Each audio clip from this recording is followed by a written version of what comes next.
I am Mata Nui. My original form was built on the world of Spherus Magna more than 100,000 years ago. I was built to bring order back to my world and its people, but I lost my way. With the help of new and old friends, I have one final chance to fulfill my duty and my destiny. I found myself on the largest chunk of Spherus Magna, which the survivors called Bara Magna. Using the Mask of Life, I created a new, smaller body for myself and learned more about duty and friendship than I had in all the thousands of years of being a robot. Along the way, I discovered clues of how I might free my people who remained enslaved by Makuta inside my old body. Long ago, the world of Spherus Magna was prosperous and serene. But the discovery of a powerful energy source at the core of the planet turned its people against one another. Warriors fought for different sides until the stresses of battle nearly tore the planet apart. Wise but fallible great beings constructed a giant robot, but the power source was unstable, and an explosion scattered parts of the metal giant across the face of the planet. Spherus Magna's past could be my future. Only two things stand in the way of freeing my people: finding a way of fixing and powering the old robot, and getting permission to use it. I have a feeling neither will be an easy task. Following an Agori villager into the far north, I find him, as well as the object of my search, a massively energetic object that could power up the Bara Magna robot. It's ancient and unstable, but it's also my only chance to redeem my people's suffering. Now for the hard part: convincing the Glatorian and Agori to allow me to use their new mega village made from the failed robot that exploded eons ago. After all they have suffered, the last thing I want to do is take away their newfound security. But I must ask. The fate of my people rests on their answer, and I also suspect their own well-being depends on this broken-down robot ship. Learning from their mistakes, the great beings desperately constructed a new, larger robot. This machine was infused with an intelligence and mission to learn about the universe, and thus I awoke as the intellect of a giant robot. Smaller beings were placed inside me to maintain the inner workings. My earliest memories are of being activated on Spherus Magna. Safety measures in the form of 6 Toa warriors were put into place, just in case of unforeseen disaster. Little did anyone realize how vital these 6 beings would be in saving countless lives. My construction was completed just in time. As I left my home planet, energized protodermis leaked from the world's core and triggered a massive explosion that flung 2 huge chunks into orbit. These became the jungle moon of Bota Magna and the ocean world of Aqua Magna. The desert world that remained was renamed Bara Magna by the survivors. The village elder has granted me use of the robot. My newfound power supply lets me take control, but I must constantly monitor and adjust the ancient systems. I have no Matoran to regulate this body. The Mask of Life helps me master it, but it is still desperately hard to control. Nevertheless, it feels good to once again control a powerful robotic body. Dimly, I can sense my old body standing on the water moon. Although I no longer control it, I know that battles rage throughout the robot that Makuta Pterodax now controls. The Toa and Matoran I ignored for so long fight in vain to free themselves from an evil I allowed to flourish. I must help them. But how? Makuta feels my attention, and I know he is bringing the fight to me. I must prepare quickly. First, I must send the tiny forms at my feet to safety. Then I must do the job I was built for, reuniting 3 worlds back into one. I can only hope this robot form and its power supply are up to the task. I spent most of my existence exploring other worlds, watching cultures evolve, measuring and analyzing the dance of stars and planets.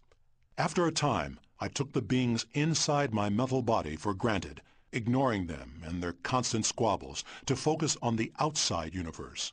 This neglect would cost me, and my small workers, endless misery and pain. Inside my body, workers maintained machinery and repaired the damage and fatigue caused over tens of thousands of years. Most, like the Toa and Matoran, were content with their roles, but the Makuta dreamed of glory and power. My inattention gave them numerous opportunities to scheme and plot.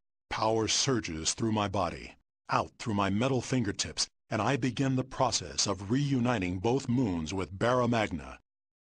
It is a tricky process, one that requires close attention. Even as I nudge the two moons onto their new paths, I feel Makuta racing closer.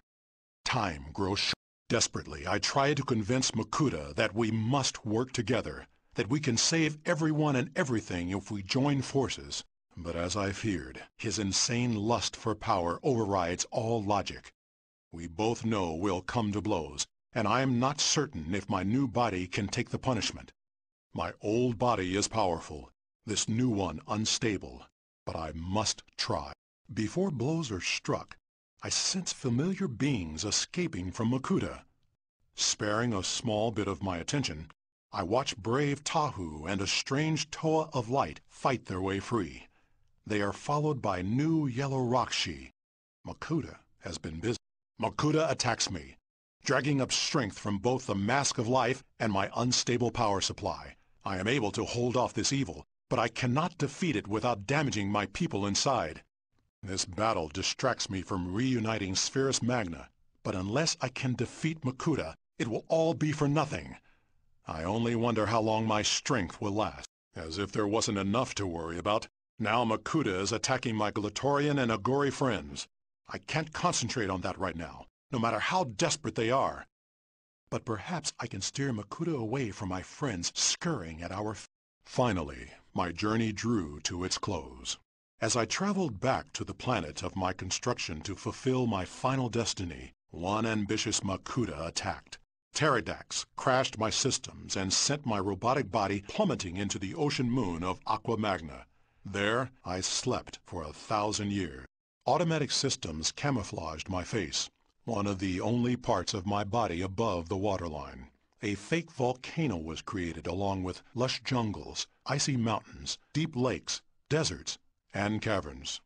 Toa brought Matoran workers to this island paradise and then transformed into Turaga leaders to guide the Matoran. Memories of being inside a robotic universe were erased from all but the Turaga. Makuta Pterodax had yet more plans. Not content with putting me to sleep, he schemed to eliminate his fellow Makuta and take over my massive robotic body. The sacrifice of brave Toa Matoro brought my body to life, but Pterodax stole my robot form before my consciousness awoke. I was flung out of my own body, imprisoned in the mask of life. I feel a strange tickle from within. It's the mask of life. I knew it had a mind of its own, and now it's doing something on the ground. I spare a moment of attention to see what is happening, and I see Tahu transformed. 6 pieces of golden armor materialize around him, and I recall this particular contingency plan. It's a brilliant strategy, and I hope Tahu will be able to make it work.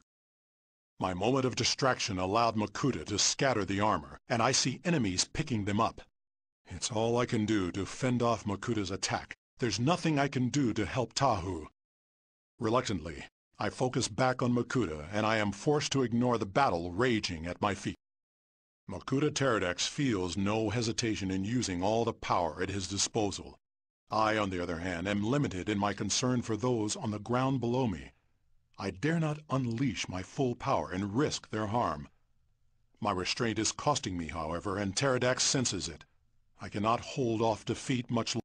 Despite my own near defeat, I spare enough time to see what Tahu has accomplished. Fortunately, he and his comrades have recovered the golden armor, and he is even now putting it on. Every bit of thought and hope I can give are focused on Tahu. He must succeed. No, my distraction is nearly fatal to everyone. Makuta raises his foot and prepares to grind his foes and even his own Rakshi into the ground. There's just one chance to save everyone. Even bent over and near defeat, I can feel a ripple of power as Tahu uses his golden armor to blast the Rakshi into oblivion. The Krata slugs driving Rakshi armor are turned into dust, and the empty warrior shells fall to the ground. Makuta senses the fate of his Rakshi and pauses in mid-stomp. That provides me just enough time for a final move. Summoning every bit of power I have left, I force my battered body up in a massive surge and hit Makuta in the chest. The timing is perfect. From behind him, unseen, the jungle moon brushes against Makuta's head with a crunch. Holding on, I swing his collapsing form away from my people. I watch, tired but content, as his lights fade. Makuta is gone. Exhausted, my sensors follow the path of both moons as they spiral into a crash exactly on course. Barra Magna shakes with the twin impacts, and dust and water and vegetation cover the sky. Spherus Magna is whole once more, but I have one final task to complete. With the Rakshi and the threat of Makuta both gone, I watch the remaining Paraka and Skrull surrender. Matoran, climbing out of my old robot body, joined the Ogore, Toa, and Glatorian in looking at their new home. They have much to learn from one another, and already I can see groups coming together to help one another. With a final burst of power, I complete my destiny. The mask of life draws from the last of the power supply, causing vegetation to flourish. Waters seep to the surface, mountains rise, sand turn to fertile soil. The splendor that was Spherus Magna blossoms once again, and I feel myself fading.